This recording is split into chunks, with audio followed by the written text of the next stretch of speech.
অনেক বছর পর আবার ভাইকে ফোঁটা দিলাম। বিয়ের পর গুণাগুন্তি 1-2 বছরই ফোঁটা দেওয়ার সুযোগ হয়েছে ভাইকে, তাও সেটা শ্বশুরবাড়িতে ডেকে। কারণ বিয়ের পর 1 বছর এসেছিলাম এখানে ফোঁটা দিতে, তারপরে মা অসুস্থ হয়, আর মা চলে যাবার পরে একদম ইচ্ছেই করতো না আর আসতে। আর বাকি বছরগুলো কোনো না কোনো কারণবশত দেওয়া হয়ে ওঠেনি। আর 1-2 বছর আমি ডেকেছিলাম শ্বশুরবাড়িতে। এখানে ভাইফোঁটা মানে আমাদের বাড়িতে ছোটোখাটো একটা উৎসব হতো। কারণ ভাইফোঁটার দিন মায়ের নিজের 2 ভাই, খুড়তুতো 4 ভাই, আমার নিজের মামাতো বোনেরা সবাই আসতো।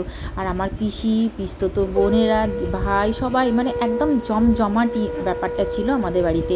ভাইফোঁটা মানে সকাল থেকে উঠে, সকাল নয় ভোরবেলা থেকে উঠে মাকে দেখতাম একদম ব্যস্ত হয়ে পড়তো। সারাটা দিন বিভিন্ন ধরনের রান্না বান্না, খাওয়া দাওয়া, হই হুল্লোড় আনন্দে কেটে যেত। কিন্তু মা চলে যাওয়ার পর থেকে একদম আর ইচ্ছে করতো না এখানে আসতে। সারাটা দিন কিভাবে কাটাবো, কিভাবে কি করব, এই ভেবেই আসতাম না। অনেকগুলো বছর এমনিই পার হয়ে গেছে, তার মধ্যে 2 বছর ভাইকে ডেকেছিলাম এভাবেই। এবছর আসতে ভাই এতটা খুশি হয়েছে আমি ভাবতে পারি। ফোঁটা নেওয়ার পর ভাইয়ের প্রথম কথা হলো, দিদি আমাকে কত বছর পর ফোঁটা দিল, কত বছর তুই আমাকে ফোঁটা দিসনি। না না, কোনো রাগ অভিমানে ফোঁটা দেওয়া দিনই নয়, অনেকগুলো কারণের বশত আমি দিতে পারিনি।